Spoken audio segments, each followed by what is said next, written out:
Yallah. Alors, cette semaine, ce qu'on a, c'est le paracha. Voilà, merci beaucoup. La paracha qu'on a cette semaine, c'est la paracha ce qu'on appelle les explorateurs. Je rappelle très brièvement de quoi il s'agit. Lors de la deuxième année de la marche dans le désert vers la terre promise, voyage qui devait durer 2 ou 3 jours, 3 jours peut-être, il a duré 39 ans. C'est qu'à un moment donné, on a envoyé des explorateurs pour voir la terre, reconnaissance, on va voir de quoi a l'air la terre, qu'est-ce que c'est l'état des lieux, ce qu'on appelle en anglais fact finding, tu vois, qu'est-ce qui se passe, on va y aller, puis qu'est-ce qu'il y a à faire. Ils partent à 12, chacun des chefs de tribu. Quand ils reviennent, il y en a 2, Caleb et Josué, qui disent c'est bon, et les 10 autres qui sont suivis par le peuple qui disent non, on ne peut pas y aller pour des raisons qu'on va voir tantôt. Conclusion, Dieu décide à ce moment-là qu'au lieu de durer 3 jours, eh bien, ça durera 39 ans et que toute la génération, cette génération-là, des plus de 20 ans, va mourir dans le désert. Voilà comment ça commence. Shelach lecha anashim, Dieu dit à Moïse, envoie pour toi des hommes, veyaturu et eretz Canaan, qu'ils aient exploré la terre de Canaan, ish echad, un chef par tribu, un par tribu, et c'est qui ce un par tribu? C'est le chef de la tribu.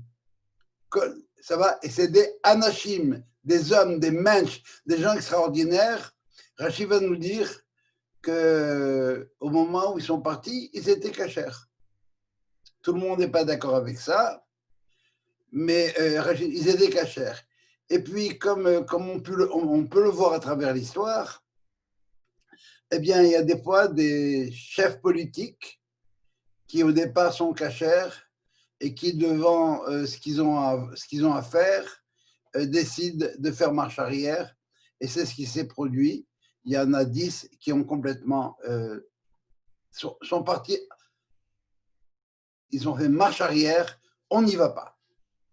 Ils attendaient ça. La seule croyance du peuple juif en Égypte, c'est qu'on attend un libérateur qui va nous amener à la maison.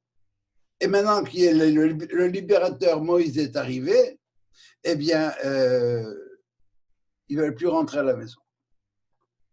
Alors, le texte commence par Dieu a dit à Moïse, Shelach lecha, envoie pour toi. Et le Midrash va nous dire, envoie pour toi, parce que toi tu veux, moi je ne veux pas. Et quand on regarde le récit que Moïse fait à la fin de sa vie, il dit, vous êtes tous venus vers moi, et Venishlecha anashim lefanenu, on va envoyer des gens devant nous, Veyahperu lanu et haaretz. Et ils vont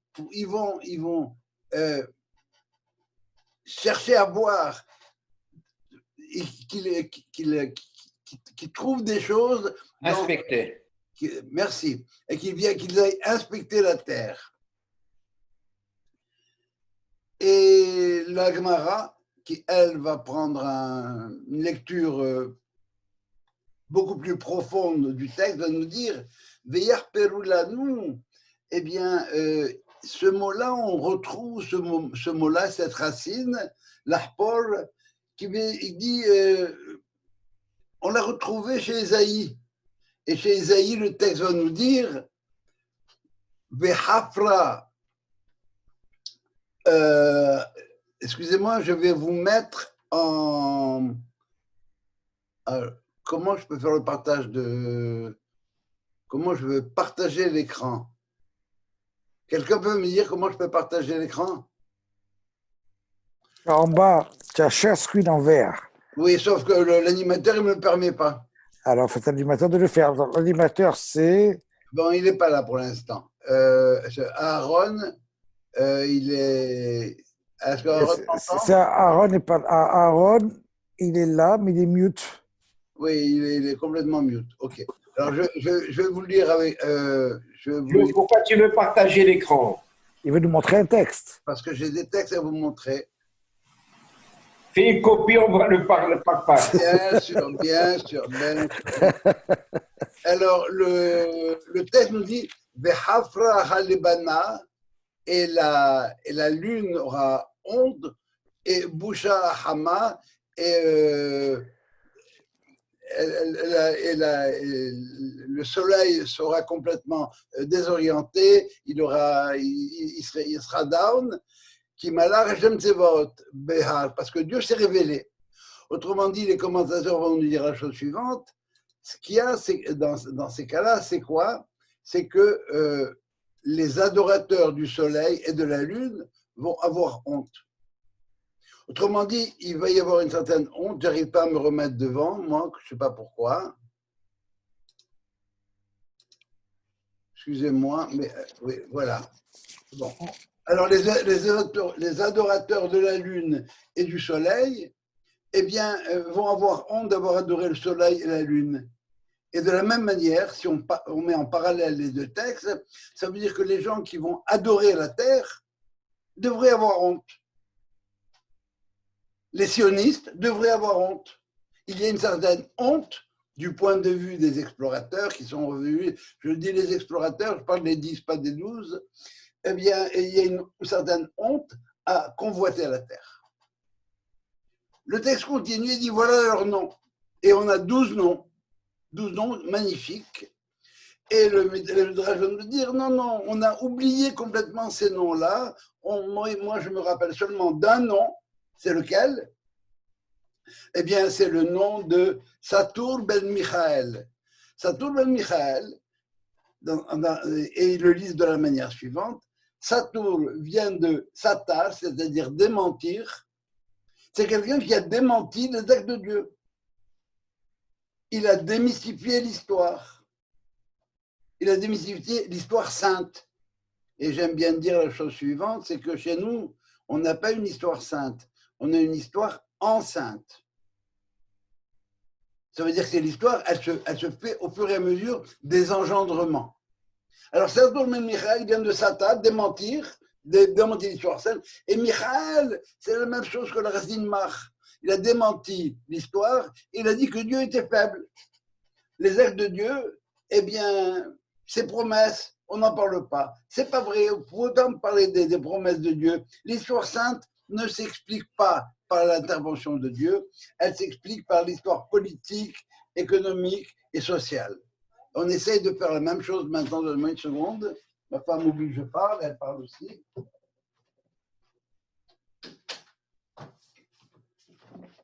Excusez-moi. Elle s'explique par l'histoire économique, sociale, politique, et un peu à la manière dont on essaie d'expliquer que les miracles de la mer Rouge, là-bas, c'était des phénomènes naturels, un peu, si vous voulez. Alors, voilà, ne me mettez pas Dieu là-dedans. On a oublié simplement que Michael, c'est une prière faite, non, Michael, qui est comme Dieu. Mais ça, on a oublié. Non, qui est Dieu, il n'a jamais rien fait, il ne peut rien faire, et sûrement pas nous faire conquérir la terre.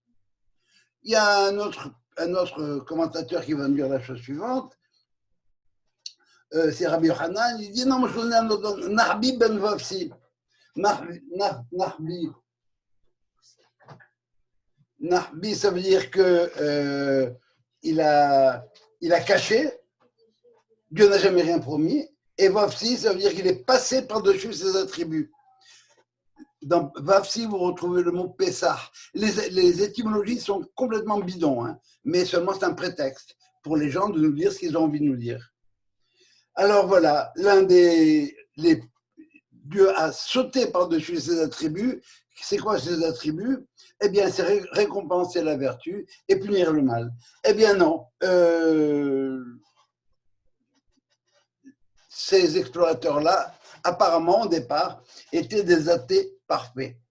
Dieu ne peut rien, il n'a jamais rien fait, il n'a jamais rien promis, il se moque de la morale. C'est là une crise d'athéisme qui est plus grave que la faute du veau d'or. Dans la faute du veau d'or, on a simplement voulu faire une statue pour Dieu. Là, on a dit Dieu, on le change, il est plus là, et voilà, on n'en parle pas. On a perdu la tradition heureuse de ces noms-là, hein, Narbi Ben Vafsi, ces choses-là. Je ne sais pas, mais, vous avez Igal ben Yosef, celui qui délivre, fils de Joseph. On parle du Messie de Joseph. C'est tout. Non, pas celui-là, un autre. Yoshua, non, même pas celui-là. Il y en a qui sont très beaux. Donnez-moi une seconde, je vais prendre mon texte parce que je n'ai pas mon texte.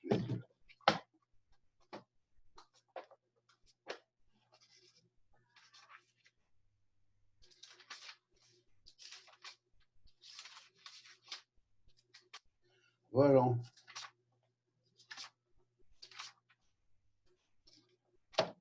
Shafa ben Hori, c'est le juge qui est fils de liberté. Igal ben Yosef, je le dis. Osher Palti ben Rafou, celui qui sauve, et qui est le fils de celui qui a été guéri, etc. On a oublié tout ça. Que veut nous dire maintenant le Talmud quand il nous dit ça? Il nous dit, n'allez pas surtout croire, n'allez surtout pas croire que c'était une conspiration de justes ou de gens purs, comme des intellectuels de gauche.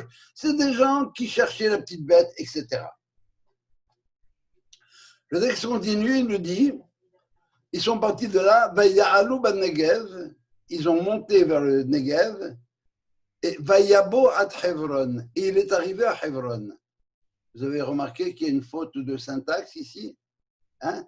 Vaya'alou, c'est un pluriel, Vayabo ad Hebron, et il n'est arrivé qu'à Hebron. Et le Rashi va nous expliquer de qui il s'agit. Il s'agit de Kalev ben Yefouné.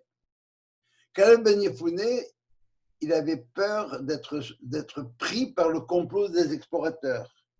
Il est allé chez les patriarches pour prier d'être préservé du complot. Qu'est-ce qu'on apprend de là? On apprend de là qu'il y avait des risques d'être embarqué dans le complot des explorateurs. Il y a une tentation, c'est la gauche israélienne aujourd'hui. Et il prie pour ça. Et le deuxième, Yoshua bin Nun, Moïse avait déjà prié pour lui. Il s'appelait Hoshea bin Nun, Moïse l'a appelé Yehoshua. Et Yehoshua, ça veut dire quoi? Yah, Dieu, Hosheacha, il te préserve du complot des explorateurs. Qu'est-ce qu'on apprend de là? Eh bien, on apprend qu'il y avait de quoi vraiment être tenté. C'est une première chose qu'on apprend. Ça veut dire que le discours des explorateurs est un discours politique, intellectuel, et qui peut embarquer les gens. Il a embarqué tout le peuple, en fait.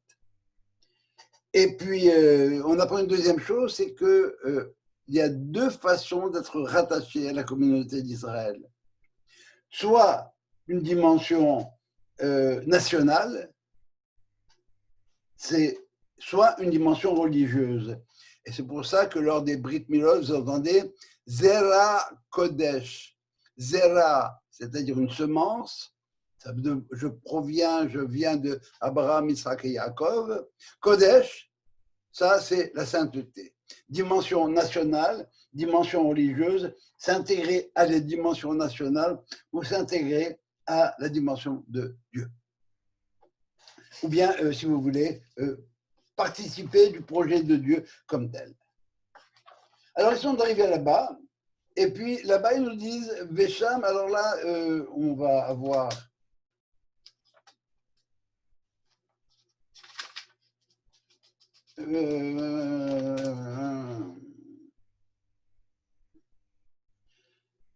et là-bas, il y avait, alors on nous dit là-bas, il y avait des messieurs qui s'appelaient Achiman, Sheshai, Talman, qui sont des enfants de géants. Et le Talmud va nous expliquer, ça veut dire quoi, Achiman? C'est Ah Yamin, le frère du fort, de la droite, de la force. Ça veut dire que dans cette société-là, il y avait une hiérarchie.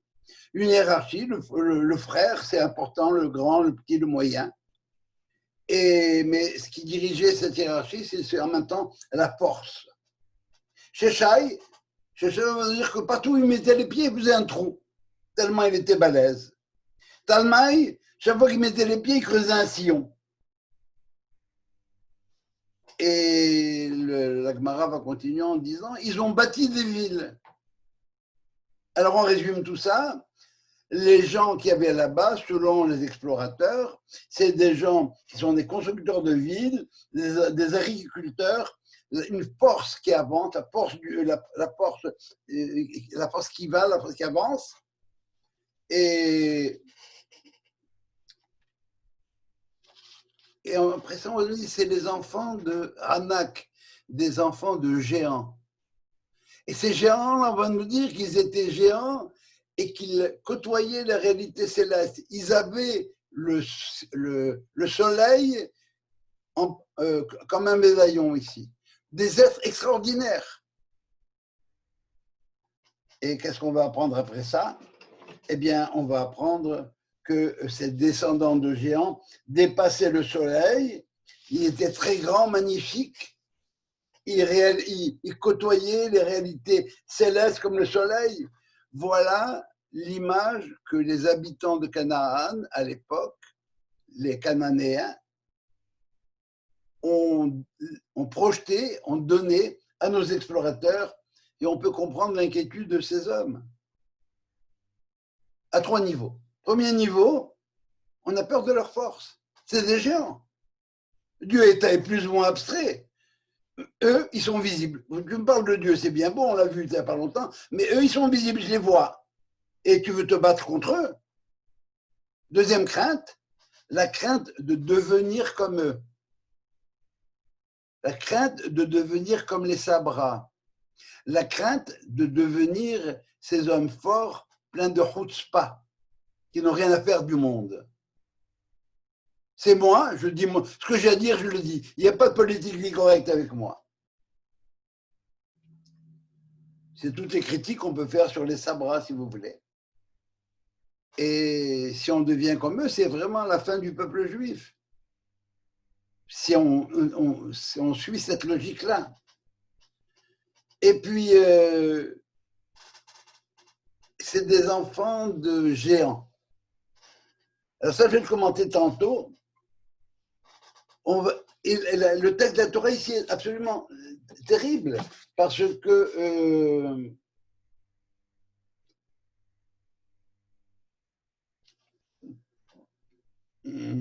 excusez-moi.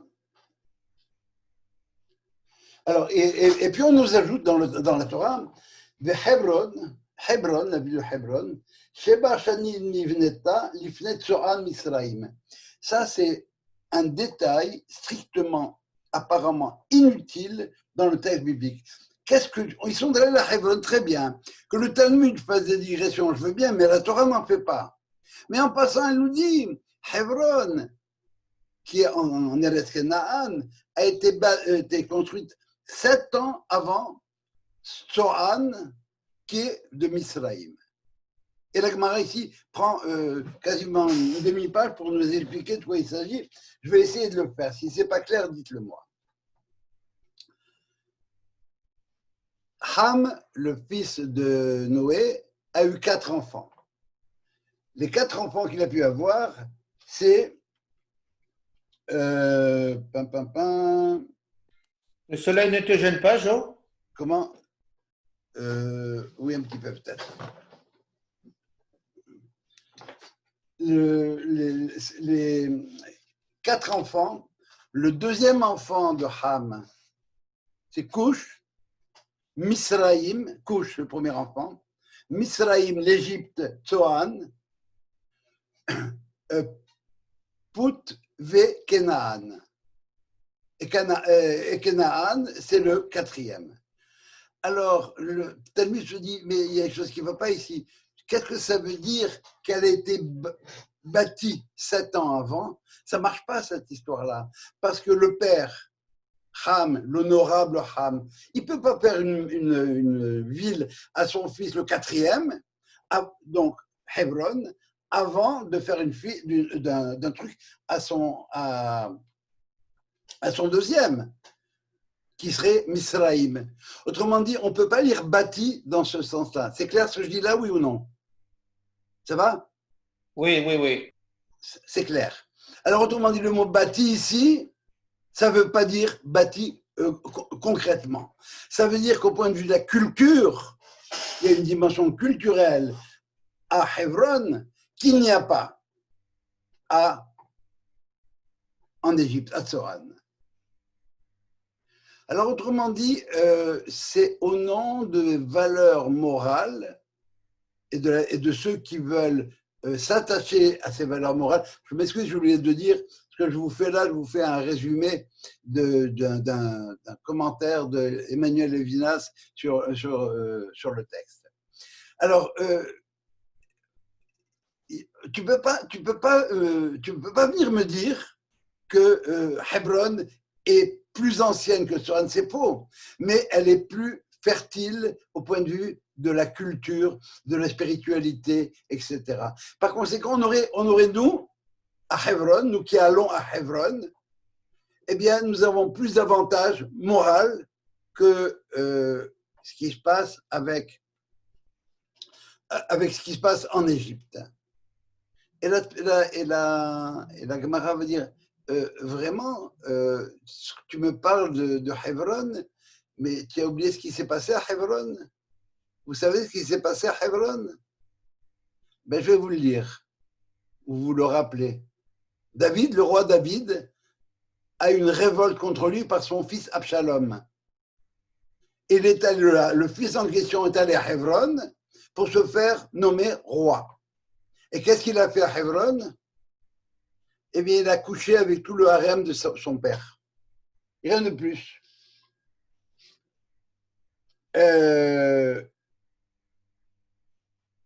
Bien sûr, les Havot. Vous pouvez parler d'Abraham et Jacob. Mais il y a une autre histoire à Hebron. Tu parles d'un avantage moral. Tu parles d'un avantage moral. Tu ne peux pas te prévaloir de l'avantage moral. Et c'est aujourd'hui, dans ce qui se passe aujourd'hui, c'est toute la politique anti-israélienne, tout l'antisémitisme qui tente de dire que Israël, de délégitimiser Israël. Notre légitimité à Israël, d'une certaine manière, bon, c'est bien sûr, c'est l'histoire, mais c'est en même temps ce qu'on a représenté, le fait qu'on soit là-bas bien avant. Quoi? Vous parlez de légitimité, le peuple juif, la morale et tout ça? Mon œil, c'est faux. Regardez ce qu'ils font aux Palestiniens. Et c'est exactement ce que le texte est en train de nous dire ici. Autrement dit,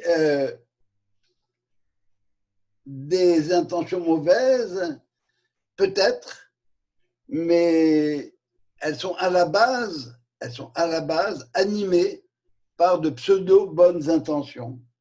Celle d'une conscience trop pure. Je vais préciser ce que j'entends par trop pure. Ça veut dire que moi, je peux être, moi, pur, mais l'erreur, c'est comme Abel, de croire que Caïn aussi est pur. On ne peut pas donner, on ne peut pas prêter aux gens qui, je vais employer un mot très, très, très vague, on ne peut pas prêter aux Palestiniens, si vous voulez, les mêmes valeurs morales qu'en Israël. Et par conséquent, cette conscience trop pure, elle est trop pure, c'est vrai, à la manière de Kant. Kant a dit agis de façon à ce que tous tes actes puissent être érigés en maxime universelle. Et on a dit de Kant, c'est vrai, il a les mains pures, mais il n'a pas de main. Tu peux toujours faire de la morale. Alors, voilà ce qui s'est produit. On veut nous dire que on a honte de Dieu. Car soit il nous demande ce qui est impossible au-dessus de nos forces, ils sont trop forts pour nous, soit au-dessus de notre conscience. Alors il y a deux dimensions, la force physique et en même temps la conscience. Vous allez devoir continuer et va me dire alors ils sont revenus après 40 jours. Et ils sont venus devant Moïse et Aaron et devant tout le pays. Pourquoi pardon, devant tout le peuple? Pourquoi tout le peuple? Alors que tu fais un compte rendu, tu vas le faire au général, tu le fais pas à l'assemblée du peuple. Et, et ils leur ont montré les fruits de la terre, et ils ont dit des choses comme ça. On est arrivé à la terre, et c'est vrai, c'est une terre où coule le lait et le miel. Et voilà les fruits, ils sont magnifiques. Seulement, il y a un petit problème. Le peuple qui habite là-bas, il est très fort. Les villes sont bien fortifiées. Et même là-bas, il y a des enfants de géants. Il y a Amalek, ils sont partout. Alors, les Harmis font remarquer que c'est bien, ils ont commencé à dire des choses bien. Parce que si tu commences à dire simplement des mensonges, je ne vais pas te croire. Commence à dire les choses, dis-lui bien. Ah, celui-là, ah, oui, il est vraiment très bien. Je peux te dire que j'ai vu, il a fait tel mitzvah, tel mitzvah. Mais tu sais, et le Lachon Alar commence maintenant. En fait, il a commencé dès qu'on a commencé à parler de la personne. Parler d'une personne, à quelque niveau que ce soit, c'est du Lachon Alar. Je donne un exemple, j'aime bien l'exemple suivant. Ah oui, tu connais Marguerite Cohen. Ah oui, oui, elle est enceinte, Mazal Tov. Et le gars qui dit, ah ouais, ben mon vieux, moi qui allais l'engager, je peux plus l'engager maintenant, elle est enceinte, dans 3 mois, elle me lâche. Alors je l'engagerai pas. Et je voulais dire Mazal Tov, mais voilà, on ne parle pas des gens. Les gens ne sont pas un sujet de conversation. Alors ils ont commencé à dire ça.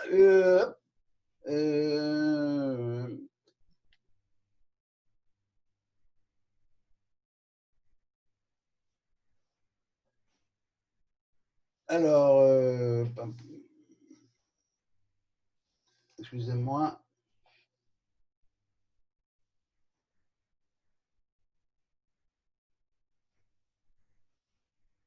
Oui. Vayaros Caleb et Daham. Alors Caleb, à ce moment-là, il a voulu calmer le peuple. El Moshe, en s'adressant à Moshe comme pour le contredire. Question que la Gemara pose. Et Josué, il ne parle pas. Il a essayé de parler, le pauvre. On lui dit, toi, tête coupée, tu n'as pas un mot à dire.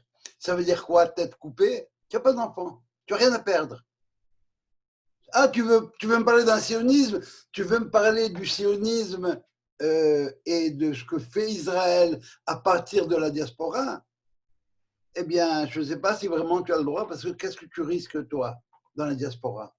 Toi, Josué, tu n'as pas d'enfant. Alors, tu n'as pas le droit, la parole n'en parle pas. Mais Caleb est arrivé, il a dit, oh, attendez une petite seconde là. C'est Moïse, parce que vous savez que c'est tout ce qu'il nous a fait.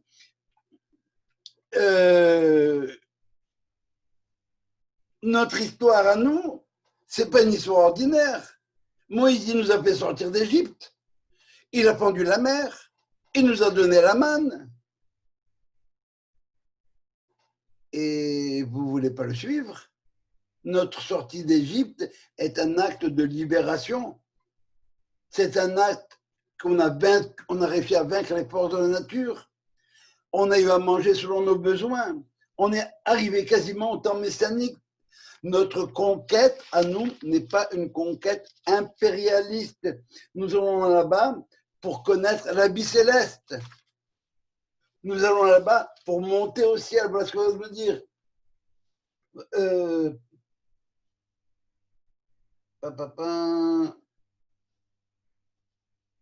Vayomer, qu'elle avait dit, allons aller, monter, on va monter. On va monter et puis on va être capable de le faire parce qu'on est on va être à même de réussir parce que nous sommes capables de le faire. Et il leur a dit, d'après le Talmud, il dit, même si on devait mettre des échelles pour monter au ciel, on ne va pas conquérir un pays comme tous les impérialistes ont pu faire. On va essayer d'aller là-bas pour monter au ciel, pour bâtir une cité juste, juste selon la Torah, selon les critères de la Torah, et pas juste selon une justice universelle autre que celle de la Torah. Non, selon les normes d'une justice nationale quelconque, et on sait ce que les justices ont pu faire pendant toute la période d'Inquisition et pendant... Dans chaque civilisation, vous avez des justices qui sont des justices partielles. Alors que chez nous, la justice, la notion de justice est définie par ce que Dieu nous a envoyé, ce que Dieu nous a demandé de faire. Et puis à ce moment-là, il y a une phrase qui est extraordinaire.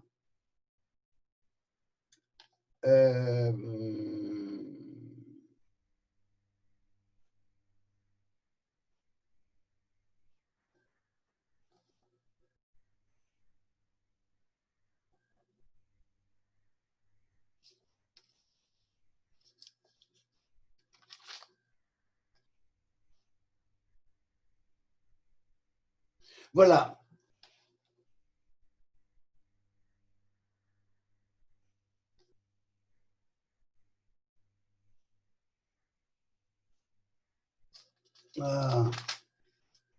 Excusez-moi, j'ai pas mon texte que j'avais prévu. On ne peut.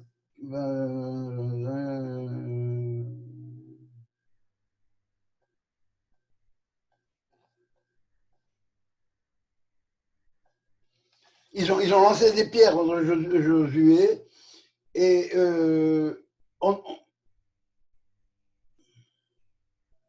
ah.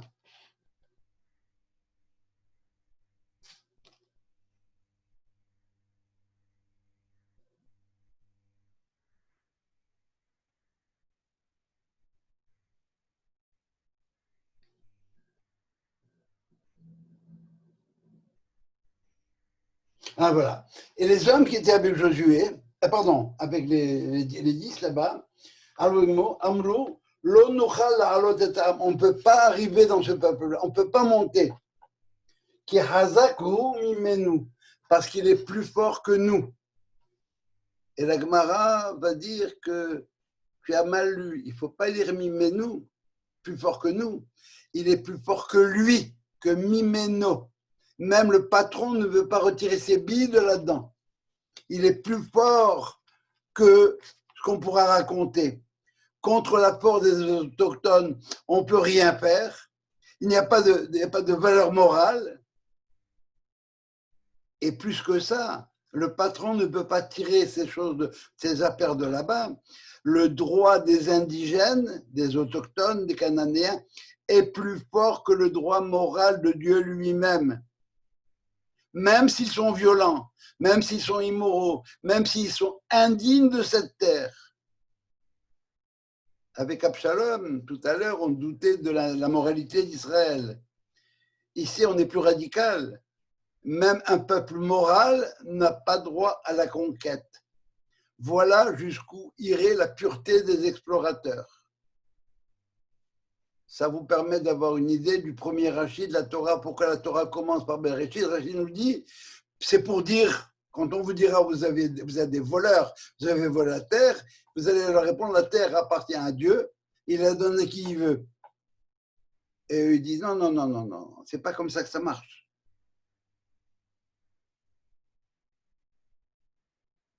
Dieu lui-même, du point de vue d'une morale, de notre morale à nous, tu ne peux pas déloger des gens qui sont là-bas. Ah, tu peux les inviter à habiter avec toi si tu veux, mais ça, on n'en parle pas. Tous les plans de paix, on n'en parlera pas.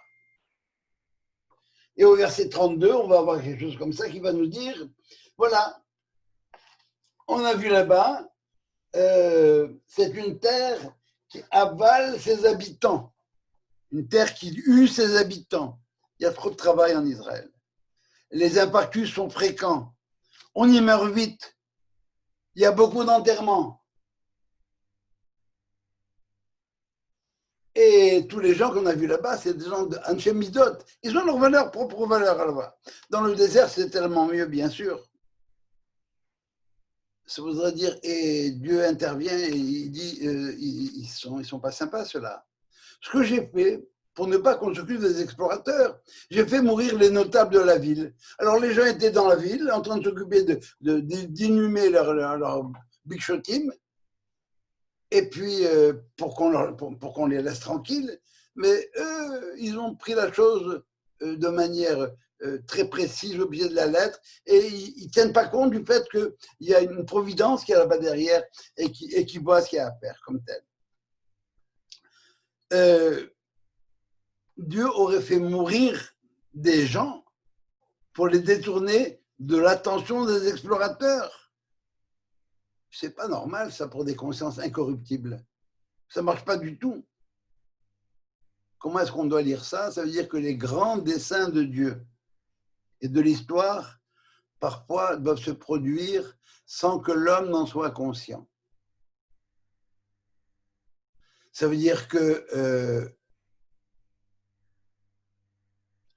Dieu ne peut jamais t'obliger à penser quelque chose, mais il va te mettre dans des situations où ce que lui a dans le projet peut avancer. Ce qu'il a comme projet, ça permet de faire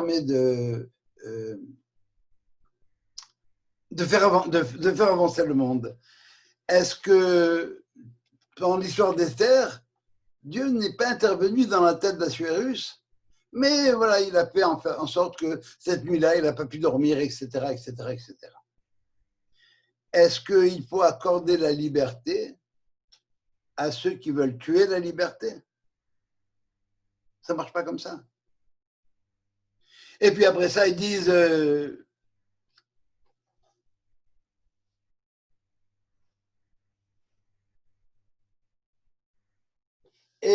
on a vu des gens là-bas, et on était à leurs yeux comme des sauterelles. Ah bon? Tu n'es pas en train de mentir? Toi, comment tu peux savoir comment ils t'ont perçu Ah oui, c'est vrai, ils t'ont perçu comme ça. Ils ont dit, ces hommes-là, ce qu'on voit dans les arbres, c'est comme des sauterelles. Eh bien, le retour d'Israël, à partir de ce moment-là, à partir du retour d'Israël, ils ont vu, le monde a vu ça parfois comme une invasion acridienne. Quelqu'un a dit, on est 100 millions pour vous exterminer. Alors, qu'est-ce que vous voulez? Et c'est ça l'histoire des explorateurs. Cette nuit-là, ils ont pleuré sans raison. Ils ont pleuré sans raison, des scrupules pour rien. Dieu est arrivé, a dit, jusqu'à quand vous allez me mettre à l'épreuve? Jusqu'à quand vous n'allez plus croire à ce que je vous ai promis, et pourquoi vous ne croyez même pas en vous? Et le texte va nous dire, Dieu a dit, eh bien, vous avez pleuré sans raison. Eh bien, je vais vous donner une bonne raison pour pleurer dans votre histoire. C'est quoi cette raison-là? Eh bien, c'est quoi cette date-là, pardon? C'est la date du 9 Av. Le 9 Av, quand on pleure quoi? La destruction du temple. La destruction du temple. On pleure la destruction du temple. Ça veut dire que ceux qui sont prêts à aller conquérir la terre, ils sont au-delà. Conquérir la terre, pour monter jusqu'au ciel, je précise, sont au-delà des larmes délicates. Ils s'engagent à la justice et l'appliquent rigoureusement à eux-mêmes. Ils acceptent d'être en risque d'exil avant même d'avoir conquis la terre. Si tu n'es pas digne de ce que tu vas faire dans cette terre-là, sache que tu vas partir. Un pays extraordinaire, il n'y en a pas d'autre dans le monde. Un pays extraordinaire, comme le ciel, il va vomir les habitants s'ils ne sont pas justes. Accepter de telles conditions nous donne un droit sur ce pays, même si ce pays est contre nature à un moment donné. S'ils sont acceptés de telles conditions, on donne un droit sur ce pays. Point, je m'excuse, je m'arrête là. pour l'instant. Ça va, ça? C'est ça, aller en Israël. C'est pas un pays comme les autres. Et probablement, l'une des craintes qu'on peut avoir pour aller en Israël, c'est d'être confronté à soi-même. En Israël, tu ne peux pas tricher. Ce qui est vrai est vrai. Et quand tu acceptes que si tu vas en Israël et que ça ne marche pas, que la terre va exiger ses Shabbat, la terre va exiger de faire son Shabbat, elle va te renvoyer. Pourquoi? Parce que tu n'as pas traité convenablement la terre. Le rapport à la terre, ce n'est pas comme ça qu'il doit être. J'aime beaucoup l'image suivante. On nous dit que les rapports des goïms avec leur terre, c'est la mère patrie. Exact. Et chez nous, c'est quoi? Le rapport avec la terre, c'est le rapport de l'homme et de la femme. C'est la femme. Je ne t'appellerai plus, je t'appellerai mon mari, nous dit la terre. Ça veut dire qu'on a un rapport mari-femme. On a un contrat de mariage avec la terre. On la respecte et elle nous respecte. On ne la respecte pas, elle nous jette. Get out. Va chercher ton get à l'extérieur. Et voilà, la Gemara termine de la manière suivante, elle dit, eh bien, ces gens-là, ils sont morts ils ont une mort contre nature. Il y en a un qui dit que leur langue s'est prolongée jusqu'au nombril et que des fourmis ou des vers allaient de la langue au nombril et du nombril à la langue. La langue, c'est la culture, le nombril, c'est avec quoi le fœtus se nourrit. Le fœtus, c'est l'être en devenir. Et puis, si on le pourrit, ça veut dire si on pourrit sa potentialité, si on ne fait pas attention à ce qu'on sort avec notre langue, la shonara, etc., alors à ce moment-là, la nourriture, c'est du retour au même. On reste coincé là où on est. Et l'autre, il dit non, c'est la diphtérie. C'est la diphtérie, ça veut dire que c'est de l'hyperdémocratie. La métadémocratie et cette état-démocratie, eh bien, ça finit par étouffer. Parce que dans la démocratie, tout le monde a le droit de parler. À l'ONU, il y a toutes les nations qui vont parler contre Israël et puis elles ont gain de cause la plupart du temps. Et c'est ça ce qui s'est produit à ce moment-là. Et c'est ce texte-là, on ne peut plus d'actualité. Je voudrais terminer, avant de vous donner la parole, par une C'est remarque. de belles images.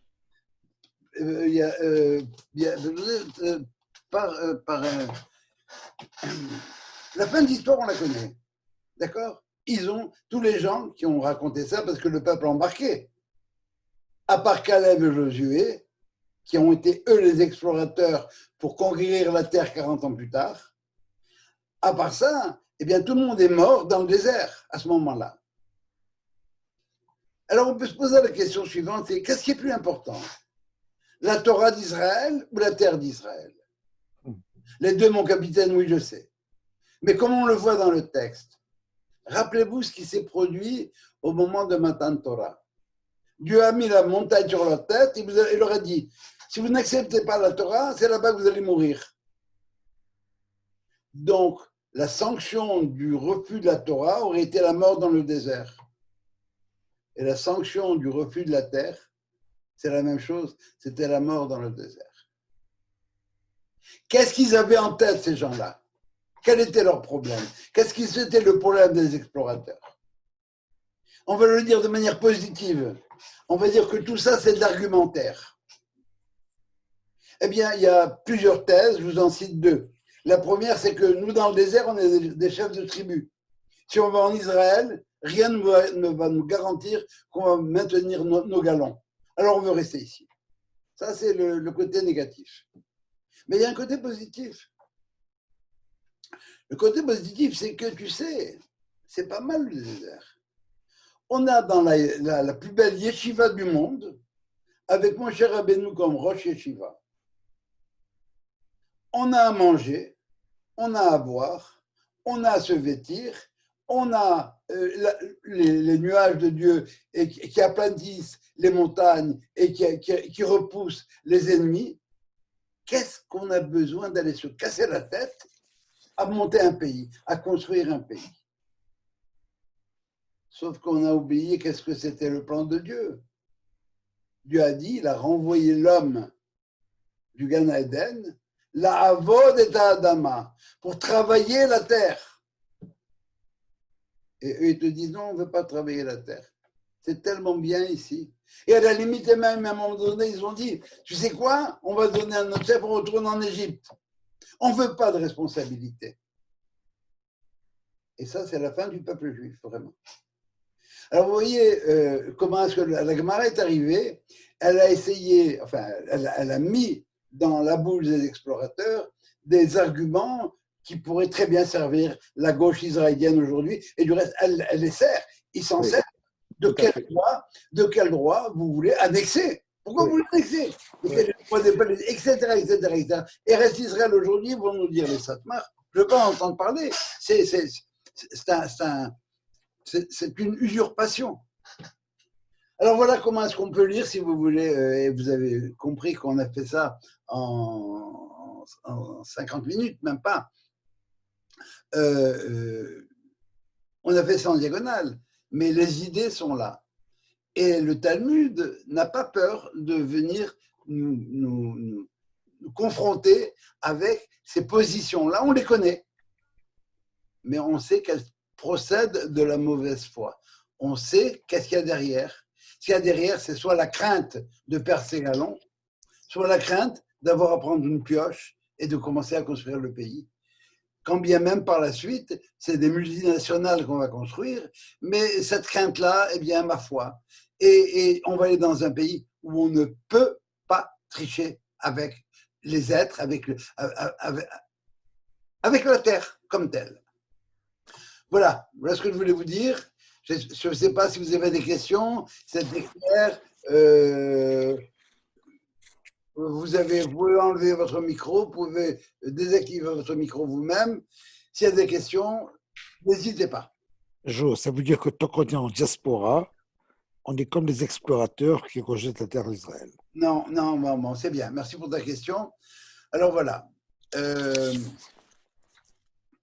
Il y a 2 mots pour dire séjourner en hébreu. Le verset dans la Gemara dit Kol hadar bechutza la'aretz keilu oved avodah zara. Tout celui qui est dar, ça va? Dar, ça veut dire il est installé dans Eretz Israël. Mais il y a un autre mot, c'est gar, Étranger. celui qui se sent étranger. J'adore ça. Alors, nous, on n'est pas garim ici. Oui. Tu veux un coup d'œil? Cette semaine, ma femme voulait appeler le jardinier pour qu'il nous mette plus d'herbe dans le jardin. Et il nous a dit, attention, il faut arroser. Je dis non, nous, on n'arrose pas. Chez nous, on n'a pas de plantes. Pourquoi? C'est l'histoire des plantes, les gens qui ne portent pas du verre et tout ça. Pourquoi? Ben parce que c'est un peu païen. Ça veut dire, c'est être attaché à la terre. Le rapport que j'ai à la terre, bon, c'est une terre. Je fais ce que je fais ce que j'ai à y faire, mais c'est pas ma terre. C'est pas l'endroit. Le Québec, c'est pas ma patrie. C'est ma nationalité aujourd'hui. Je suis gare au Québec. Et pour ta gare, au Québec. Et pour un Ben Sheli, dar en Israël. Je comprends. Moi, je suis ici, en étranger, et là-bas, ils sont chez eux, autochtones. Donc, ce que tu dis, tant que je me sens étranger. Le cœur en Israël. Tant que tu payes à l'agence juive, Voilà. tant que tu contribues à l'appel juif, tant que tu t'intéresses à ce que fait Israël, Oui. et ne prends pas de grandes idées. On avait cette discussion-là avec Sija. À un moment donné, on voulait faire une pétition pour dire à Israël ce qu'il fallait. Et de quel droit? Exactement. Est-ce que moi, je connais le fonctionnement interne de Bibi lorsqu'il dit je veux annexer, ou bien je veux faire telle chose, telle chose, telle chose, je veux faire la loi nation. Est-ce que je connais, moi, ce qu'il y a derrière? Quand bien même je serais un excellent politicologue, je ne connais pas le fond des choses. Alors de quel droit je veux dire? Je n'ai qu'un droit. La gauche israélienne qui vit en Israël dit ça aussi. Oui, mais alors très bien. Alors maintenant, ce qu'il faut, c'est, bon, mais c'est des gens qui, au départ, la plupart du temps, sont des chilonimes, ils croient pas, ils font partie du peuple juif du point de vue national, si tu veux, Oui. mais ça c'est Zera, mais Kodesh, ils ne connaissent pas. Alors que notre histoire, ce n'est pas une histoire banale, c'est une histoire qui tient compte des deux. Est-ce que vraiment, si on veut s'arrêter une seconde, Israël, d'après les statistiques, aurait pu survivre? Regardez par qui on est entouré. L'autre, il a dit, on est 100 millions pour vous écraser. Oui. Alors, comment il a dit, c'est Ben Gurion, celui qui ne croit pas au miracle, Ouais. n'est pas réaliste en Israël. Si tu ne crois pas au miracle, je vous ai raconté la blague du gars journaliste qui après la guerre a interviewé Moshe Dayan, et il lui a dit, dites-moi, vous ne croyez pas un petit peu que Dieu vous a aidé dans vos guerres? Et Moshe Dayan, qui n'était pas un pilier de synagogue, a répondu, cher ami, vous n'avez rien compris, c'est nous qui l'avons aidé. Ça veut dire qu'il a un projet et c'est nous qui le menons. Tout à fait. Tout à fait. Alors ce que tu as ici, c'est effectivement, ce sont les arguments de la gauche qui hypertrophient la démocratie, d'une certaine manière. Ça va? C'est répondu, Sylvain? Absolument. Est-ce qu'il y a d'autres questions? Très bien. Vous êtes sûr? Bakr C'était clair? J'ai beaucoup aimé tes métaphores. Très, très belles. Bon. Magnifique, Joe. Merci. J'ai beaucoup aimé le parallèle avec ce qui se passe aujourd'hui en Israël. Mais tout n'est que ça. C'est incroyable. Sylvain, tout ne parle que de ça. Oui. C'est-à-dire qu'au départ, les gens qui prennent des podiums en Israël, bon, c'est pas leur nom, parce qu'aujourd'hui leur nom, c'est pas. Mais leur background. Oui, tout à fait. Comment ils pensent? C'est tout le Ben Michael. Il détourne les voies de Dieu et puis il les cache. De quel Dieu tu parles? Laisse-moi tranquille. Moi, je fais kiddush parce que je suis juif. Mais je ne crois pas en Dieu. Oui. Mais heureusement, il fait kiddush, c'est déjà un premier pas. Mais tout l'argumentaire, c'est ça. Alors, quand il dit, je crois que c'est une des idées que j'ai le plus aimé, c'est ce qu'a dit Caleb, on peut monter et la conquérir. Et même si on devait faire des échelles pour monter au ciel, on ne va pas conquérir une terre comme un impérialiste pour agrandir le territoire, pour avoir des comptoirs, pour avoir des colonies. On veut créer dans cette terre-là une société juste, mais pas une justice qui est décrite par tel grand juriste, non, une justice universelle qui ne provient pas de l'homme. La Torah, ce sont des règles, des lois qui ne proviennent pas de l'homme, elles proviennent d'ailleurs. Parce que si elles provenaient d'un homme, il y aurait eu un risque d'erreur. Si c'est moi qui dis telle chose, c'est moi. Je peux être le plus grand génie du monde. Mais il y a un risque que ce ne soit pas ça. Ce n'est pas ça la valeur. Je me rappelle en philo cette phrase. La définition des valeurs morales dépend d'où est-ce que... le point de vue, c'est le point de vue. Non. Dépend de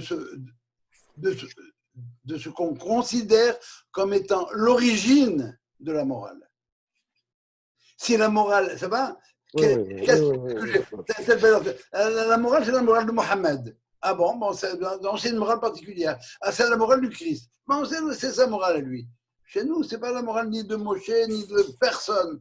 C'est la morale l'origine, elle est divine. Et avec la divinité, eh bien, on ne peut pas se tromper. Et cette divinité, contrairement à toutes les autres religions, elle s'est révélée au peuple. Oui. À quoi je crois? C'est quoi ma émouna? J'ai la confiance en mon père, qui avait confiance en son père, et on remonte jusqu'au Mont Sinaï. Manéchamal était là-bas, la vôtre aussi du reste. Et on l'a vu, il nous a parlé. Est-ce qu'on peut avoir une copie du document de Lévinas dont tu as cité? Non, je n'ai pas une copie. Non? Non, ça s'appelle, c'est un petit bouquin qui s'appelle 4 lectures talmudiques d'Emmanuel Lévinas. Éventuellement, je te le prêterai si tu veux pour un moment. Pas moyen de faire une photocopie de m'envoyer, non? Euh, Quelques pages, non? non, c'est beaucoup. Non, mais c'est pas grave. Très intéressant. Bravo, Jo. On était loin de penser à ce genre, à ce volet-là des Tout à fait. explorateurs. Mais, Bon, mais parfait. En ce qui me concerne. vous savez, il y a un commentateur, Rav Moscovitch de Roumanie, qui a commenté les choses. Et il fait une première remarque. Il dit pourquoi est-ce que l'histoire des explorateurs suit l'épisode de Myriam? Vous vous rappelez ce qu'elle a fait, Myriam? Myriam, elle a été frappée de lèpre parce qu'elle a simplement osé parler de Moïse. Qu'est-ce qu'elle a dit de Moïse? Eh bien, pourquoi est-ce qu'il a quitté sa femme? Oui. Pourquoi il ne vit plus avec sa femme? Oui. Et bon, on lui répond. Alors, il dit, elle a fait donc du Lachon Hara. Et pas concernant les explorateurs ici, ils ont sorti Dibat Haaretz. Ils ont sorti tout ce qu'il y avait de malveillant à dire sur la terre. Oui, c'est vrai, il y a des beaux fruits, tout ça, mais c'est gigantesque, on ne peut pas. Tu veux que moi j'aille en Israël pour faire la guerre? Je ne suis pas fou, moi. Je suis bien à Montréal. Je vais envoyer mes gosses faire la guerre? Pas question. Ils restent ici avec moi, on fait voilà, Alia. Ah, toi, tu avais aucun. Josué, toi, tu n'as rien à perdre. Un sioniste qui ne peut pas s'engager, c'est un mauvais sioniste, pas un sioniste. De quoi tu parles?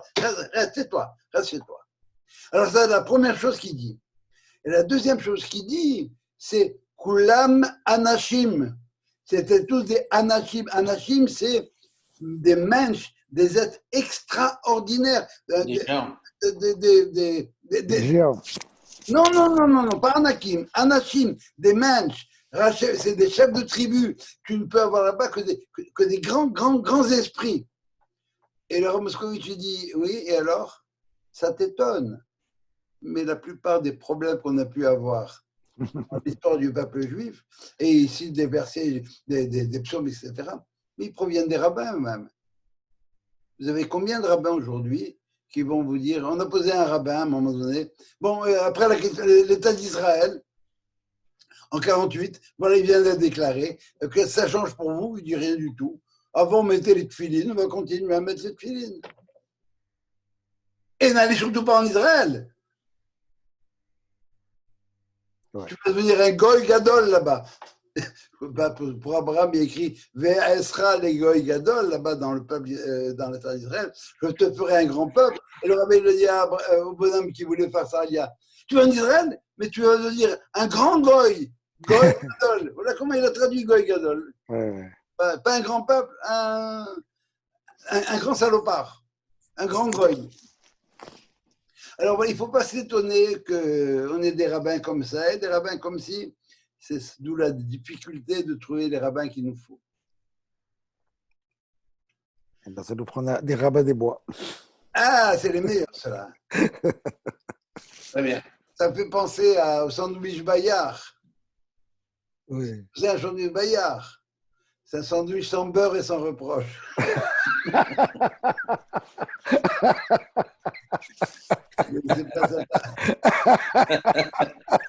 Elle est bonne. Et pas pire pour tout. Ok les copains. Merci beaucoup, Jo. Pour Merci, Jo. À vous, ça fait plaisir. Et puis rendez-vous la semaine prochaine, Inch'Allah. Amen, amen. Allez, bonne soirée. Ciao.